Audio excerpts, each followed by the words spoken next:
Olá pessoal, vamos então para a nossa aula de união estável e namoro. Nós vamos explanar aqui dentro dessa aula as diferenças importantes de união estável e namoro. Porque hoje, atualmente, o namoro ele está muito próximo à união estável. Ou seja, a linha que divide é muito tênue entre união estável e o namoro atual, vamos dizer assim. Tanto é verdade que o próprio STJ, em julgados recentes, denominou o namoro de namoro qualificado, ou seja, um meio termo, namoro qualificado e união estável. Tá? Agora, existem efeitos distintos sobre tudo isso, tá? De união estável com o namoro.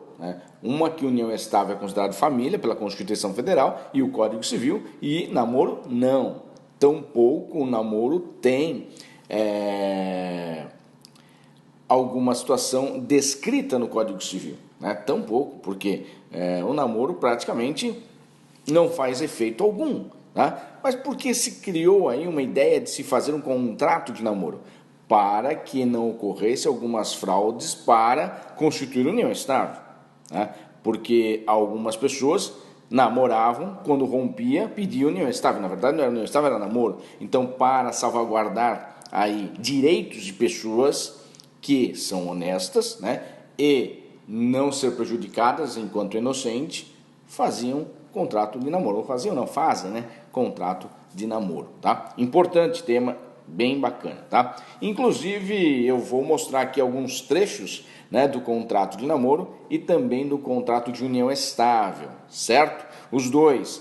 E ainda vou disponibilizar para a venda, Vou deixar aqui na descrição. Abaixo vocês vão conseguir comprar esse kit de união estável e namoro, certo? Mas eu vou mostrar aqui para vocês a ideia, de como que a gente faz esses contratos, certo? Mas se quiserem, para facilitar, tem aí alguns modelos que eu vou deixar aqui na descrição abaixo desse vídeo para você adquirir, certo? Vamos lá então, falar rapidamente, primeiramente, de união estável, diferente de concubinato, tá?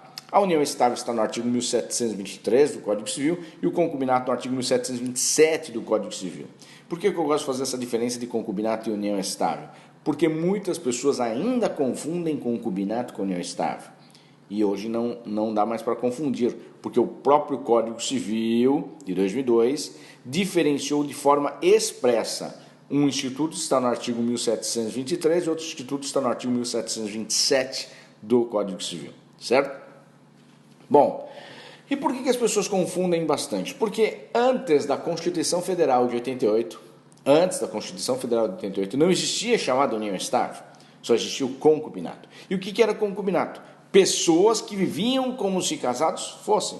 Surgiu a Constituição Federal de 88, artigo 226, parágrafo 3º da Constituição Federal, surgiu a união estável como entidade familiar. E o que é a união estável? Pessoas que vivem como se casados fossem também. Aí começaram a confundir, Aquele casalzinho ali é o quê? Aquele casalzinho ali é concubinato, Aquilo é união estável. Acho que é tudo a mesma coisa. E confundiam, Mas eu sempre cito o professor Álvaro Vilaça Azevedo, que é o papa da união estável, e ele já fazia uma diferença na época do concubinato, entre concubinato puro e concubinato impuro. O concubinato puro era entre as pessoas que estavam desimpedidas de casarem, e o concubinato impuro entre as pessoas que estavam impedidas de casarem. Que depois do Código Civil de 2002, na verdade, desde a Constituição Federal de 88, mas com o Código Civil de 2002, de forma expressa, diferenciou, e aí deu para verificar claramente, objetivamente, de que são institutos distintos. E o concubinato puro do professor Vilaça virou a união estável atualmente, e o concubinato impuro é o próprio concubinato, que está no artigo 1727, certo? Então vamos ver primeiramente o que é concubinato. Vou colocar aqui para vocês, na tela. Então, falei de união estável, artigo 1723 seguintes do Código Civil, mas aí nós vamos dividir entre concubinato e união estável. Concubinato, artigo 1727 do Código Civil, diz lá que é uma relação não eventual entre homem e mulher, impedidos de casarem, salvo separados de fato judicialmente. Por que eu coloquei a salvo os separados de fato judicialmente? Porque os dois estão impedidos de casarem, mas não constitui concubinato, constitui união estável. Olha que bacana, Os dois estão impedidos de casar, mas não constitui concubinato, constitui união estável, separado de fato, separado judicialmente, não podem casar, estão impedidos. mas não constitui concubinato, constitui união estável, que está lá no artigo 1723. É claro que ao separar de fato é mais complicado a comprovação, porque ele está casado com sua esposa, mas não vive mais com sua esposa e tem uma outra mulher aqui. Aqui a união é estável. Mas como que eu provo isso se ele está casado? Então eu tenho que provar que ele está separado de fato, para depois comprovar a união estável ali. É realmente um pouco mais complicado, porque é fato, né? Fato é complicado. Se prova-se aí, na maioria das vezes, com testemunhas, tá? Na maioria das vezes com testemunhas. Mas claro que se tiver um documento escrito, sempre eu falo que é importante fazer um documento escrito, de que ele está vivendo em união estável, atualmente, faz uma declaração de união estável os dois, e ele menciona que ele está separado de fato da sua esposa, tá? Desde tal data. Isso é importante, porque aqui passa a ser de boa fé, né? E que realmente ele falou a verdade, que está junto aqui, no entanto não está mais junto ali, tá? Apesar de ter um documento, né, escrito de casamento, e aqui tem de união estável. É possível fazer isso? Claro que é possível, tá? 100% possível. Vamos lá, então.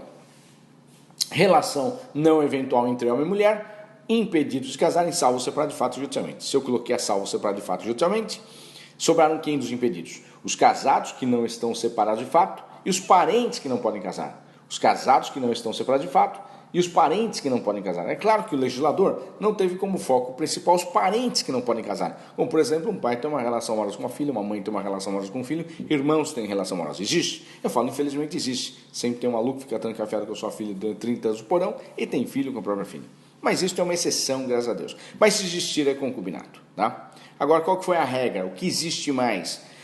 Seria os casados que não estão separados de fato. Ou seja, ele é casado, tem uma relação amorosa fora do casamento, extraconjugal, relação adulterina, relação de concubinato.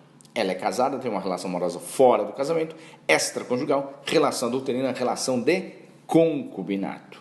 Portanto, isso é concubinato. Amante, eu costumo dizer para vocês gravarem e não esquecerem mais, amante. Amante é sinônimo de concubinato. Mas também eu sempre falo, não basta ser amante, tem que participar, né? Porque é uma relação não eventual. Se ela é não eventual, ela é contínua e constante, tá?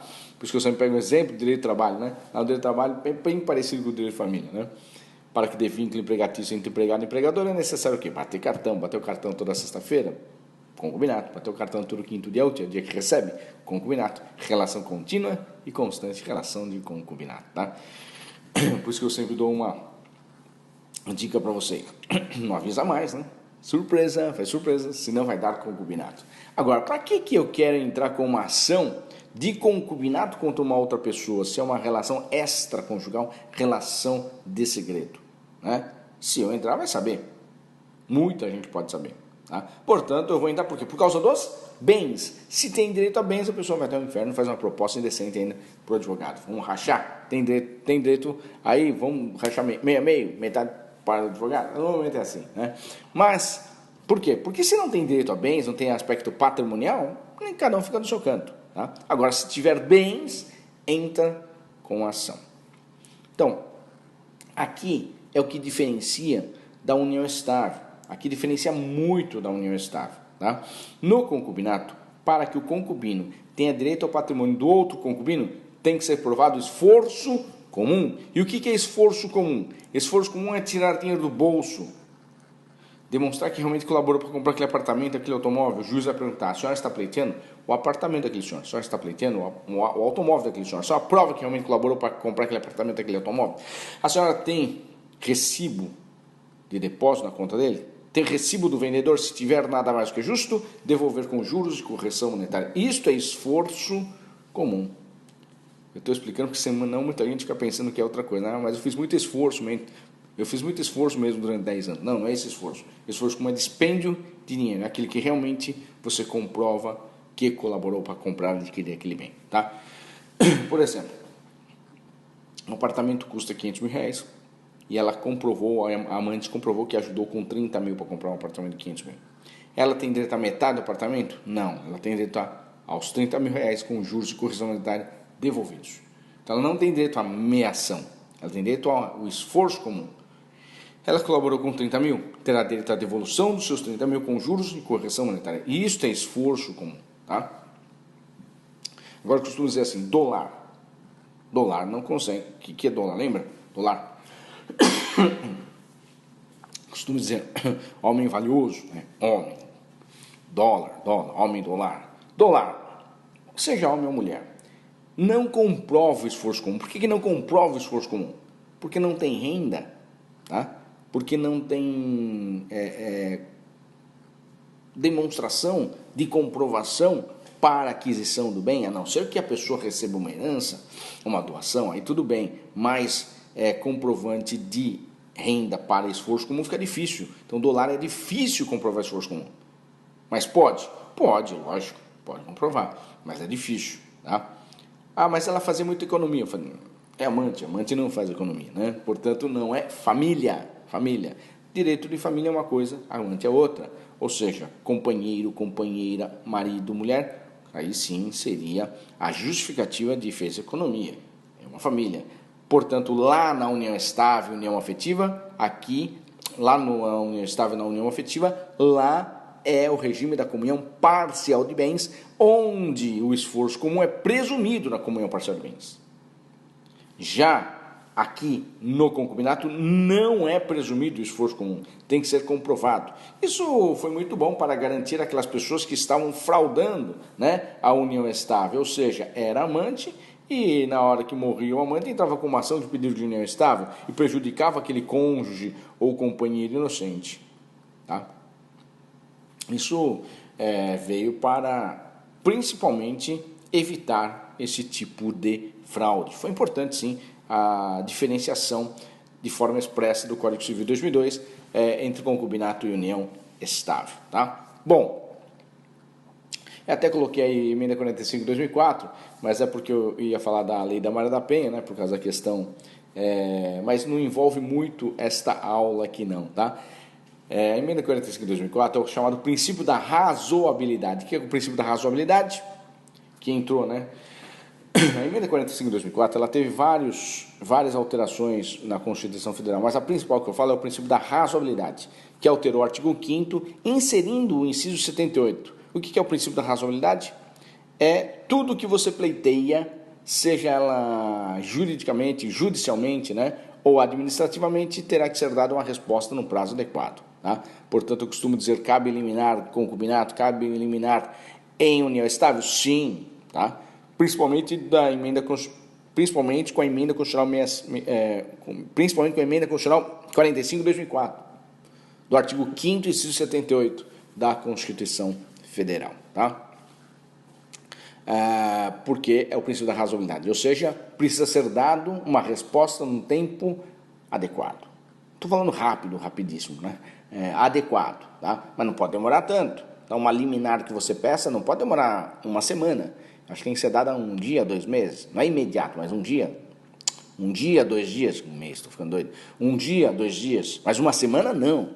Eu já falo que um pedido liminar e ela vai ser negada ou deferida em 1 semana é muita coisa, tá? Eu acho que tem que ser deferida ou indeferida em 1 ou 2 dias, tá? Porque aí, se for indeferida, cabe recurso, vai entrar com outro pedido, né? Não pode ficar deixando para trás uma coisa que é urgente, tá? Urgente. Então, a razão que eu tinha colocado aí em emenda 45 de 2004, importante para nós pleitearmos, né? Sempre em forma liminar e colocar a emenda 45 de 2004, que é o princípio da razoabilidade, que inseriu o inciso 78 no artigo 5º da Constituição Federal, tá? Bom, aí nós temos agora, né, deixa eu colocar aqui, a união estável. Agora sim, união estável. Vamos falar da união estável.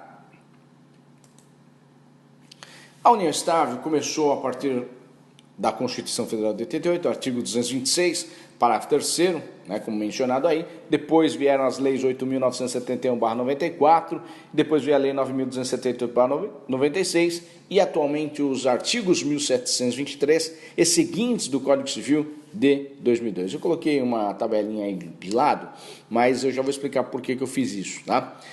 Mas antes eu vou falar o conceito. O conceito de união estável está no artigo 1723 do Código Civil, que é uma relação duradoura entre homem e mulher. Vou fazer um parênteses aqui rapidamente, tá? União estável entre homem e mulher está na lei, está no Código Civil, está na Constituição Federal. Ah, mas entre pessoas do mesmo sexo? É união homoafetiva. Eu costumo dizer que é união homoafetiva, né? Muita gente fala, é união estável homoafetiva. Tudo bem, dá para entender. Mas a legislação não colocou união estável com pessoas do mesmo sexo. A legislação fala o quê? Homem e mulher. Portanto, não há união estável entre pessoas do mesmo sexo, tá?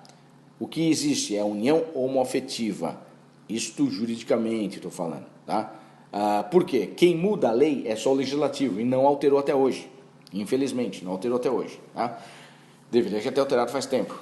Quem incluiu a união homoafetiva como entidade familiar com os mesmos direitos e deveres da União Estável foi o STF, o Supremo Tribunal Federal, através da ADI 4277/2011 e a DPF 132/2011, onde eles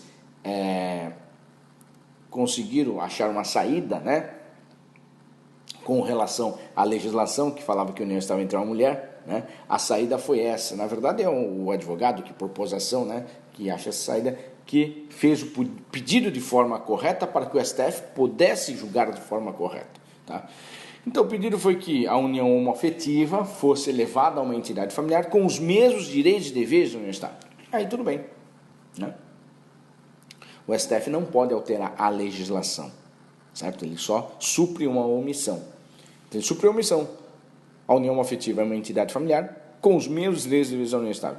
São os mesmos direitos e deveres da união estável, ou seja, iguais. Mas não é a união estável porque a união estável está no Código Civil e na Constituição Federal, que não alteraram, entendeu?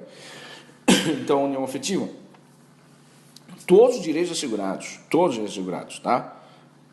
De casamento, inclusive podem casar, casamento homoafetivo, diretamente através da resolução 175 do CNJ, podem ter filhos, reprodução assistida, através do provimento 63 do CNJ, que lá tem a regulamentação, podem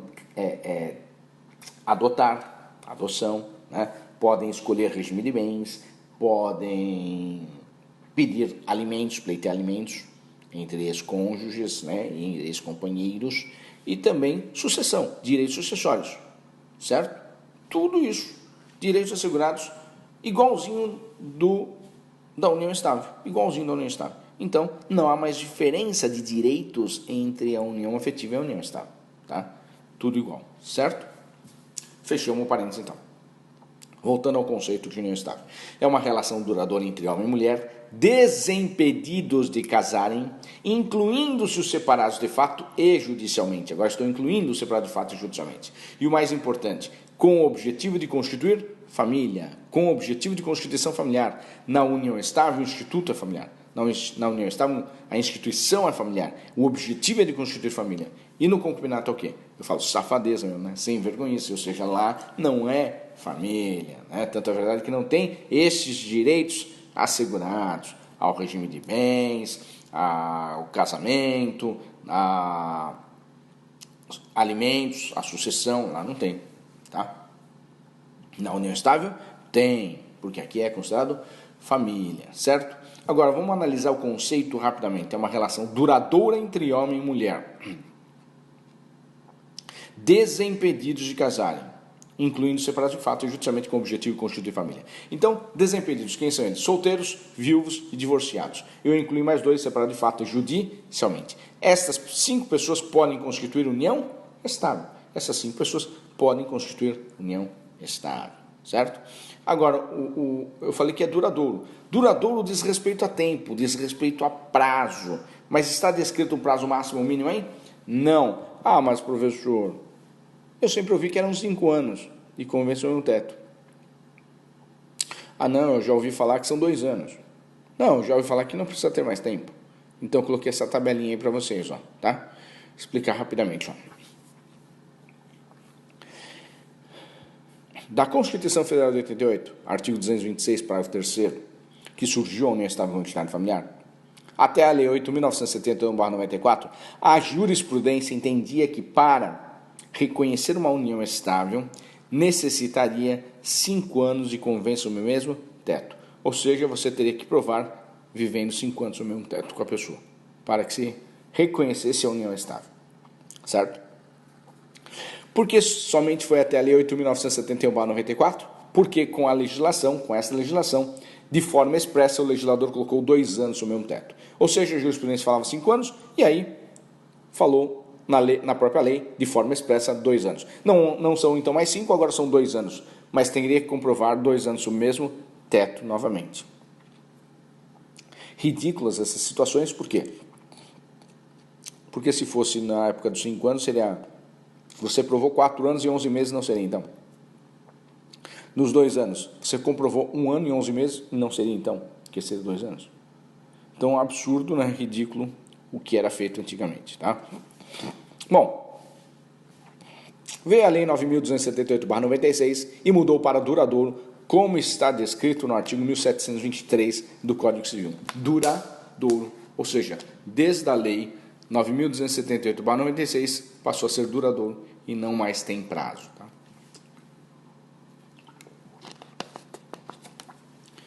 Não existe mais prazo para a constituição de união estável. Não é mais requisito ter um prazo de convivência no teto. E, na verdade, nem precisa mais morar sob o mesmo teto para a constituição de união estável. Então, em um dia pode ser considerado união estável? Pode. Em 2 dias pode ser considerado união estável? Pode. 1 mês. 1 ano. A qualquer tempo pode ser considerada uma união estável. E nem precisa morar sob o mesmo teto. Então, como que eu comprovo uma união estável? Se é duradouro.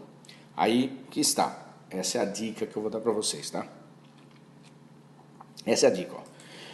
O duradouro do conceito está ligado ao objetivo de constituir família. O duradouro do conceito está ligado ao objetivo de constituir família. Certo? Então, para você comprovar esse duradouro e o objetivo de constituir família, que isso que vai dar a liga para ser união estável, ser reconhecida união estável, eu costumo colocar 2 palavrinhas aí. Você vai precisar comprovar a fama e o trato. Fama, a sociedade reconhece que eles vivem como se casados fossem. Trato, se tratam como marido e mulher, ou companheiro e companheira. Comprovadamente, essas 2 situações, aí sim será reconhecida a união estável. Isto se a união estável ela for de fato, né? For de fato. Ela não for, por exemplo, escrita, porque a união estável ela pode ser escrita, seja de forma pública ou particular, ou de fato, 90% é de fato, né? Se juntam e vai ficando, e aí é uma união estável de fato, aí tem que comprovar depois, desde quando, fica mais difícil. Se assinou um contrato escrito, fica muito mais fácil, é muito melhor fazer um contrato escrito, mas as pessoas não têm esse cuidado, certo? Por isso que o legislador, desde a Constituição Federal de 88, reconheceu a união estável como entidade familiar sem qualquer formalidade, mas depois vai precisar reconhecer judicialmente. Tá? Então, nesse caso, né, da união estável, atualmente não precisa nem morar sob o mesmo teto e não tem mais prazo determinado. Tá? Aí que vai começar a ter alguns problemas com a questão do namoro, certo? Olha só.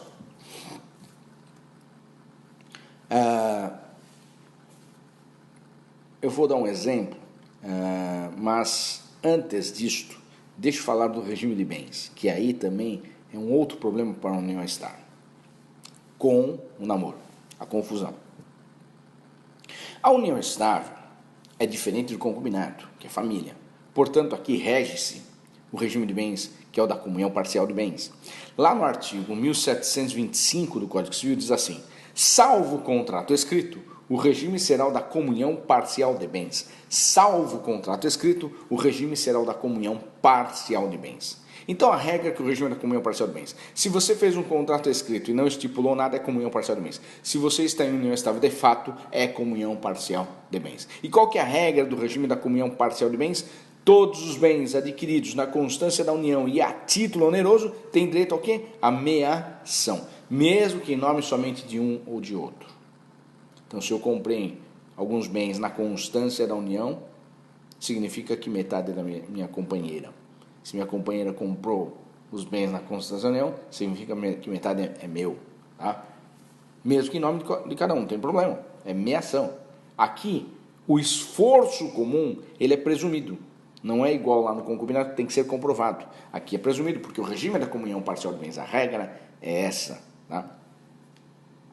Agora, o artigo 1725 coloca salvo contrato escrito. Se eu fizer um contrato escrito, seja ele público ou particular, eu posso optar por um regime de bens se eu quiser. Comunhão universal, separação total, se eu quiser, eu posso colocar esses regimes. Mas se eu não falar nada, é comunhão parcial de bens. Tá? Bom, aí que começa já a confusão, porque eu falo que o regime da comunhão parcial de bens, ele cria muitos problemas, né? Patrimoniais, claro, patrimoniais. E aí cria esse problema, seja na união estável, na união afetiva, no casamento, acaba criando esse problema. Certo? Então, tudo que eu falei aqui, da questão do regime de bens, serve também para a união homoafetiva, certo? Olha só um problema que a gente pode alcançar. Eu sempre conto este exemplo, né? Vou dar 2 exemplos para vocês. Uma vez um cliente falou, doutor, estou com um problema. Eu falei, qual o problema? Eu vivi 5 anos, eu namorei 5 anos uma garota, comprei 2 apartamentos na planta. E esses apartamentos, quando saíram, eu fui lá, peguei as chaves, depois de 2, 3 anos, valia muito mais. Até aquele que teve um bom imobiliário naquela época no Brasil, né? Um tempo aí atrás. Tinha um bom imobiliário, pagou 100 mil e valia 300, uma coisa assim. Valor super valoroso, 2, 3 vezes mais. E ele falou, eu falei, qual o problema? Porque eu rompi meu namoro, minha namorada pegou uma das chaves, entrou num dos apartamentos e falou, daqui eu não saio, daqui ninguém me tira. Eu falei, vai lá e arranca ela, né? Ou seja, não assim a força, arranca através de uma ação de reintegração na posse, com liminar. A menos de anedia, liminar. Aí que está o problema. Eu falei, qual? É que eu quis beneficiá-la. Eu tenho um bom convênio médico. E fui até o meu departamento pessoal lá na empresa e falei se eu podia colocar minha namorada como dependente. O rapaz do departamento pessoal falou, não, namorada não pode. Ele falou, doutor, já estava indo embora. Eis que um mente brilhante, com a ideia brilhante, falou assim para mim, volta aí. E eu voltei. O que foi? Esse mente brilhante, com a ideia brilhante, ele falou assim, olha, namorada não pode, mas se você fizer uma escritura pública de união estável, pode. Eu falei, e você? Eu fiz. Tem uma salvação. Deixa eu ver essa escritura pública. Porque pode ser que esteja o regime de bens. Se tiver separação total, ótimo. Olhei a escritura pública de união estável, hein? Declarado união estável. Cadê o regime de bens? Não tem regime de bens. O regime da comunhão parcial de bens. Ela tem direito? Tem direito a metade. Falei, tem direito a metade, não tem jeito, você... mas isso é fraude, doutor, isso é fraude. Eu falei, quem fraudou? Você que fraudou, né? Inclusive fraudou a empresa, porque colocou uma pessoa que não era companheiro colocou como dependente. Tá? Não, totalmente errado. É melhor fazer um acordo, então um acordo. Tá? Mas se ele tivesse procurado um advogado, pagaria uma consulta, ou até pagaria para fazer o contrato de união estável e colocar o regime da separação total, pronto. Né? Tinha aliviado esse problema para ele. Né? Ou seja, não daria nenhum problema para ele. Olha como a prevenção é importante no direito, na advocacia, certo? Bom, outro exemplo. Eu lembro que eu fiz um contrato de união estável para uma mulher multimilionária. O secretário dela me contratou para fazer um contrato de união estável com o namorado dela. E eu lembro que eles estavam preocupados que ia já dar uma união estável, já faz um tempo, né? Então é melhor fazer um contrato de união estável, falei para ela, do que um contrato de namoro. Porque é possível fazer um contrato de namoro? Sim. Mas, por exemplo, fotos em redes sociais já apareciam juntos e muito provavelmente a pessoa já printou, né? E colocando como é bom estar em família, então já parece que é uma união estável. Aí já não dá para fazer um contrato de namoro, que eu vou falar daqui a pouquinho com vocês. Tá? Nesse contrato de união estável, eu fiz por escritura pública, inclusive, tá? E optei pelo regime da separação total de bens. A partir do momento que assinou, estava reconhecendo a união estável. Eu poderia reconhecer a união estável anterior, um ano para trás, por exemplo? Poderia, se eu quiser. Só que eu optei pelo regime da separação total. Se eu optei pelo regime da separação total, o STJ tem entendido o seguinte: se eu optei pela separação total hoje e eu reconheci de um ano para trás é comunhão parcial, a partir de agora que é separação total. Então nós optamos por colocar separação total e reconhecer daqui para frente. Tá? Daqui para frente. Porque também ela não tinha ideia se era ou não era união estável. Tá? Agora, se ele quiser pleitear lá na frente, pode, mas ele vai ter que provar para trás. Agora, se eu já colocasse um ano para trás, já era comunhão parcial e já estava reconhecido. E esse é um problema, tá? Porque você pode causar problema para o cliente. Porque às vezes esse um ano ela comprou um bem de 1 milhão, por exemplo. E aí teria que ser dividido por 500 mil lá na frente. Olha o problema que você causa, tá? Então eu acho muito mais seguro, se for optar por um regime de bens, você fazer um contrato de união estável daqui para frente. Tá bom. Agora, existe para trás? Existe. Se existir, vai ter que comprovar lá na frente. Tá? Mas através desse contrato estou comprovando hoje. Hoje estamos vivendo em estável. Agora, tem acordo? Tem. Se quiser fazer um acordo entre as partes, colocar para trás, mas saiba que o STJ está entendendo que, se colocar para trás, o regime da comunhão parcial não é separação total. Tá? Toma cuidado com isso. Só um lembrete, um aviso, tá? Para vocês. Bom, mais uma coisa, essa é uma dica importante, hein? Exemplos importantes que pouca gente fala em um curso aberto praticamente, né? Só em curso fechado, né? Aqueles pagos que a gente acaba falando, alguns colegas acabam falando, mas não abertamente é mais difícil porque, lógico, dando uma dica para todo mundo aí, sem qualquer ônus para qualquer pessoa. Eu acho legal, importante avisar todo mundo, tá? Ou seja, cada um, ele vai pegar aí que serviu para ele e vai fazer da melhor forma para ele. E serve para outra pessoa também que está sendo, às vezes, fraudada, vamos supor. Que ela já tem união estável há 10 anos e estão querendo fazer fraude com ela. Né? Então você, a partir desse aviso, consegue também evitar as fraudes. Isso que eu acho mais importante, evitar as fraudes, certo? Esses são os dois exemplos. Agora, olha só o problema. Hoje um namoro, né, atual, né, um namoro contemporâneo, vamos dizer assim, né, um namoro do futuro, né, ou né, real. Praticamente os namorados hoje, um dorme na casa do outro, passeiam juntos, viajam juntos, publicam ainda em mídias sociais. E pode virar uma união estável? Pode, porque a união estável não tem mais prazo determinado e não precisa nem morar sob o mesmo teto. Então, o que faz um namoro virar união estável? Porque quando um dorme na casa do outro, o STJ denominou quando um dorme na casa do outro e não se trata de união estável, o STJ denominou de namoro qualificado. Ou seja, é um namoro, porém qualificado. Mas não tem efeito patrimonial, entendeu? Então, é importante, eu entendo, como está numa linha muito tênue entre namoro qualificado e união estável, né? Um dorme na casa do outro, tal. Como que eu faço a comprovação da diferença de união estável e namoro? União estável é objetivo de constituição familiar, o namoro não. Então, aquelas duas palavrinhas, lembra? Fama e trato. A fama, a sociedade reconhece que eles vivem como se casados fossem. A sociedade reconhece que eles são namorados. A fama, se trata como marido e mulher, se trata como companheiro e companheira. Não se trata como namorado e namorada. Ou se trata como namorado e namorada. Então, se tratar como namorado e namorada. Se é noivo é noivo, se noivo é noivo. Se é companheiro é companheiro, se companheiro é companheiro. Não é namorado, não é noivo. Entendeu? Então, isso tem que deixar bem claro para a comprovação posteriormente, caso haja esta necessidade, né? Tanto é verdade que tem um julgado muito bem julgado, né? E eu falo que o advogado teve uma ideia incrível, foi de que um homem e mulher namorando, estou falando namorando porque o tribunal julgou o namoro qualificado, tá? julgou como namoro qualificado.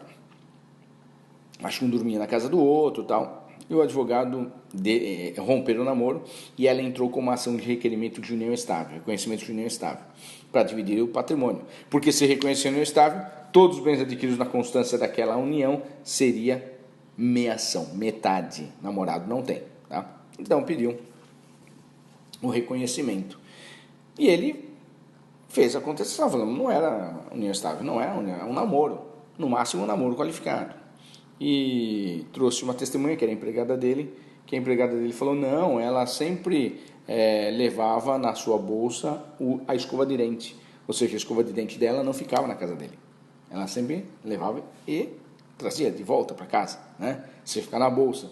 Se você tem intenção de ficar na casa, de ser uma união estável, acho que não precisaria levar a escova de dente embora, deixaria na própria pia do banheiro dele.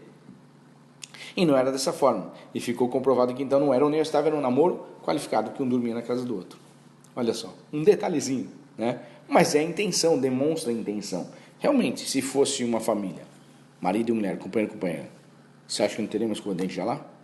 Ó, então, os pequenos detalhes, tá? Por isso que eu falo, então, se é união estável mesmo, né? Já tira foto, faz lá uma toalha bordada, nome fulano e fulana juntos, né? E tira foto, coloca as duas escovas, né? Uma rosa, outra azul, ou tanto faz, rosa e rosa ou azul azul, que daí é união afetiva também, né?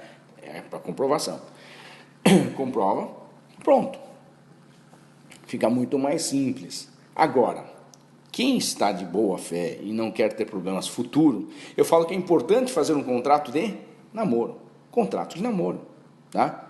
Pô, professor, escrito? É escrito, tá? Inclusive vou deixar um modelo. Eu prefiro fazer de forma pública até. Fazer num cartório de notas. Ah, mas o cartório lá não faz. Bom, você tem um modelo e você fala, é assim que eu quero, tá? Muito provavelmente ele vai fazer, porque ele às vezes nunca ouviu falar. Mas muitos fazem, tá? Por quê? Porque a declaração de vontade é das partes, não tem nada de errado. Não existe lei contra, não existe lei regulamentando o namoro. Mas também não tem lei banindo o namoro e lei falando que é proibido fazer esse contrato. Tá? Então é possível, declaração de vontade das partes, fazer um contrato de namoro. Mas, por isso que é importante fazer o contrato. Tá? Mas o que é o mais importante do contrato de namoro? O mais importante é você já ter uma cláusula preventiva, colocando o seguinte, que caso este namoro converta em união estável, fica desde já estipulado o regime da separação total de bens, conforme o artigo 1687 do Código Civil, e assim por diante. Tá? Isso é importante. Por quê? Pode virar união estável? Pode, mas aí já é o regime da separação total, ou seja, está assegurado. Tá? Porque quando iniciou era um namoro mesmo, mas depois virou união estável. Quantos casais iniciam assim? Como namoro, até um vai para casa do outro, namoro, daqui a pouco já, pronto. Pandemia chegou, para não ter risco de ficar indo para lá, para baixo, para cima, ficou na casa. E aí virou união estável. Pode virar? Pode. Pode. Basta a comprovação da fama e do trato. Ah, mas tem um contrato de namoro. Bom, mas se você tem um contrato de namoro, mas você mudou o status da sociedade, a fama e o tractate, ou seja, agora você já está falando que é esposa, que é mulher, que é companheiro, que é companheira, você já está falando para os vizinhos. Então, isto vai quebrar o contrato de namoro. Ou seja, os vizinhos vão falar assim, não, esse se tratava com marido e mulher. Pronto, acabou. Tá? Então, assim, o contrato de namoro é importante? Sim, desde que seja verdadeiro. Namorados. Agora, virou união estável, já não é esse contrato de namoro, você tem que fazer um contrato de união estável, a regra é essa. Mas para se proteger, eu sempre faço um contrato de namoro com uma cláusula preventiva. Colocando o quê? Caso converta em união estável, o regime será de separação total. Ou seja, passou lá uns 6 meses que é união estável, a pessoa não pode falar assim, era união estável e falou que era namoro, portanto o regime é comunhão parcial. Não, já está estipulado desde o namoro que se converter em união estável é separação total de bens, certo? Mas isso é uma cláusula preventiva. Também você deve, quando mudar o status para a união estável, procurar um advogado e fazer um contrato de união estável escrito também e optar pelo regime de bens, tá? Mas já está assegurado com o outro. Isso é importante, tem que ter prevenções, tá? Prevenções, isso que é importante. Deixa eu mostrar aqui para vocês, ó. Por isso que eu falo, namoro pode virar união? Pode. E daí você pode ter o seu patrimônio, a metade dele sendo dividido, né, com a outra. A metade indo para outra pessoa. E você nem imaginava que ia acontecer isso. Esse é o problema. Se você imagina, você já tem o risco, né? Você já está com o risco aqui na mente. Aí se acontecer, aconteceu. Agora, tem gente que nem pensa que é namorada, né? Daqui a pouco eu pedi união estável e deu. Eu perdi metade, porque eu nem sabia que ia acontecer isso. Não procurou um advogado, deveria ter procurado um advogado, né? Então, eu vou deixar, inclusive, este modelo, tá? Aqui, ó, para vocês. União estável. Ou seja, de namoro. Tá? Vai estar aqui na descrição abaixo para vocês fazerem a aquisição aí, tá? É bem acessível, bem acessível. Então, aqui, ó, mostrar um pouquinho, ó. Né? E aqui é o mais importante, essa partezinha aqui que eu quero mostrar, ó. As partes declaram expressamente que é o contrato de namoro e que posteriormente poderá converter em união estável, com o objetivo de constituição familiar, sendo que nesse caso, desde já, estipula o regime da separação total de bens, tá? Aí tem outras cláusulas aqui, direitinho, bonitinho, certo? Ó, bem bacana este contrato aqui para vocês. Esse é um contrato particular, mas eu gosto de fazer sempre ele público, hein? Sempre ele público, tá? Mais uma coisa, um contrato, deixa eu mostrar o outro aqui, ó. Contrato de união estável, que também vai estar nesse kit aí, ó, certo? Tem entre si, justo e acordado, a constituição de uma vida em comum, tal, aqui, ó. Já é diferente, aqui é de união estável. E o regime, ó, adotado a separação total de bens. Aqui você escolhe, né? Tem gente que é comunhão universal, e pode colocar comunhão universal, que comunica tudo, tá? Eu já fiz contrato assim, tá? Aí você tem que tomar cuidado, por exemplo, ó, aqui eu coloquei, ó, da assistência moral recíproca, eu não coloquei assistência material aqui, porque o regime é da separação total de bens. Se é separação total, eu não vou colocar material, tá? Então, normalmente, agora, comunhão universal tem que ter assistência moral e material, certo? Então, algumas coisas assim você tem que mudar, né? É o modelo. E aqui eu faço um negócio bem bacana, inclusive com essa proteção aqui, ó, para não concorrência, ó, tá? Para não concorrência. Eu vou explicar isso aqui rapidamente, tá? Para vocês, que é que eu faço nos pactos antinupciais. Mas lógico que não é 100%. Olha só. Eu estou vivendo em união estável, eu fiz um contrato de união estável no regime da separação total de bens e já estou estipulando o seguinte: caso um ou outro venha a falecer, não concorre no patrimônio do outro, porque é separação total. Isso teve uma decisão da ministra Nancy Andrighi, que hoje ela é voto vencido, mas hoje eu coloco no contrato, então, para eles assinarem, entendeu? Não vou ficar dependendo do julgado, os dois assinarem. No pacto antinupcial de separação total também eu faço isso, faço também, quando o cliente me contrata para fazer isso, tá? Que não vai concorrer um outro. Mas isso não é renúncia? Não, isso não é renúncia. Eu costumo dizer que não é renúncia à herança, é uma desistência de você não concorrer, que é uma proteção da lei. Então eu estou desistindo da proteção, eu posso renunciar a uma proteção, eu não posso renunciar a uma herança antes da morte, mas proteção eu posso. Tá? Por quê? Eu entendo que não seria uma sucessão, porque a concorrência, ela concorre, depende do regime de bens. No regime da comunhão universal, não concorre, porque já tem meação. Separação total, concorre, porque não tem meação. Então, quando é sucessão, não importa se tem meação ou não tem meação, quando é sucessão. Você entendeu? Então, aqui seria uma proteção. O regime que não tem direito à meação, aí teria esta proteção. Estamos, então, renunciando a isto. Mas eu não coloco bem renúncia, né? Eu coloco que não terão direito à concorrência. Tá? Isso pode ser discutido, lógico, discutido em juízo. Mas a ideia é essa mesmo. Tá? Por quê? É melhor colocar do que não colocar. Eu explico para vocês. Você casou, por exemplo, no regime da separação total de bens, ou vive em união estável no regime da separação total de bens, não colocou essa cláusula. No mês seguinte morreu um dos dois. O outro concorre nos bens, seja com os descendentes ou com os ascendentes. Vai concorrer na integralidade. Vai depender, partes iguais ou no mínimo uma quarta parte. Tá? Depende. Está no artigo 1829, inciso 1, artigo 1832 do Código Civil. Concorre. Então, vamos supor lá, homem e mulher casados, ou vivem em união estável, 2 filhos. O homem morreu, ela concorre com os filhos nos bens dele. Tá? Não vão para o síndico, ela concorre, né? Ela acaba tendo direito a esta proteção. Agora, se eu colocar que não, ela não tem direito a essa proteção. Ah, mas eu vou discutir. Então, vamos discutir em juízo se vai ter direito ou não vai ter direito. Tá? É melhor estar escrito que não está escrito. Se não tiver escrito nada, vai concorrer, ponto final. Se tiver escrito, vamos discutir em juízo. Tá? Eu acredito que é possível, sim, que o juiz não dê a concorrência, dependendo do tempo de casados, entendeu?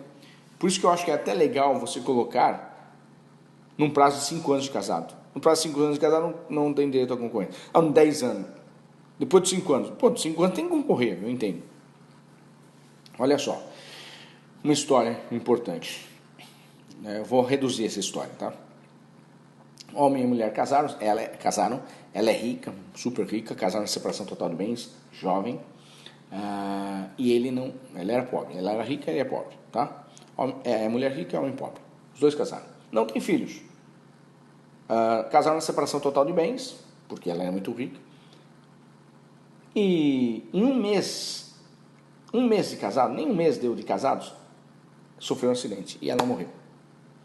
Eles não têm filhos. Ele concorreria com a mãe no patrimônio enorme dela, na fortuna que ela tem. Então, ela concorreria com a mãe dele, porque o pai dela já tinha morrido também. Então, só tinha a mãe. Então, ele concorreria com a mãe. Meio a meio, metade do patrimônio dela. Meio a meio. Mas se ela já casou na separação total, não era para ter. Mas, se não tiver esse dispositivo que eu coloco, vai concorrer, ponto final. Tem que fazer. Agora, se eu colocar, vamos discutir. Falei, excelência, eles não têm direito. Eles assinaram que não iam ter direito um ao outro. Não importa quem morreria primeiro, não vai ter direito. Então eu quero que o senhor analise isso. Está escrito. E eles assinaram. Maiores capazes, vacinados. Pronto. Né? Então, eu entendo que é bom colocar. E o juiz ia falar assim para mim, iria falar com certeza, 1 mês, você que vai querer ser dono de todos os patrimônios, 1 mês de casado. Sacanagem, né? Vocês assinaram, então não tem direito. Eu acredito. Seria dessa forma. Agora vamos supor, se os dois eram casados há 20 anos já, 20 anos de casado, e tem esta cláusula para não concorrência, e ela morre, ele vai pedir a concorrência, seja com os filhos ou com os pais dela. Ah, mas tem a cláusula, então vamos brigar com a cláusula, né? Que ele não vai concorrer. Aí o juiz vai falar, poxa, mas a lei veio para isso mesmo, para proteger aquele que não tinha direito à mediação, e aí vocês estão tendo uma cláusula. 20 anos de casado, eu acho que concorreria. Eu acho que essa cláusula sairia. Essa cláusula não valeria. Eu acho que, dependendo do tempo, o juiz analisar em razão do tempo de casados. Mas tanto é verdade que esta proteção ela é temporária. Por quê? Com 20 anos de casado, no regime da separação total de bens, a maioria já se protegeu e falou assim, pô, deu certo o casamento, e eu não vou dar nada para a pessoa, um para o outro. Normalmente, essas pessoas que eu já fiz testamento no regime da separação total, que já vivem 20, 30 anos juntos, separação total, um deixou um testamento para o outro, já, para segurar, porque é separação total. Você entendeu? Se deu certo mesmo. Então, isso é uma cláusula preventiva, para caso aconteça em 1 mês, 1 ano, 2 anos, vai ter direito a todo o patrimônio? Não vai concorrer, certo? Agora, acima de 5 anos... acredito eu que já deveria ter mudado a cláusula, tá? E você consertaria num testamento, por exemplo, certo? Entenderam aí? Bom,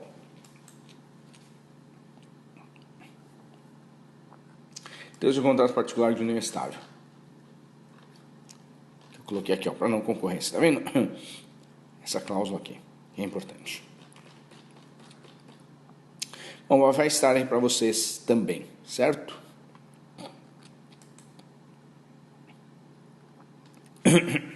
Aqui foi o meu trato que eu falei para vocês. O STF negou uniões estáveis simultâneas, né? O STF acabou de julgar aí a união afetiva, eu já falei, que é a DIGO A277/2011, né?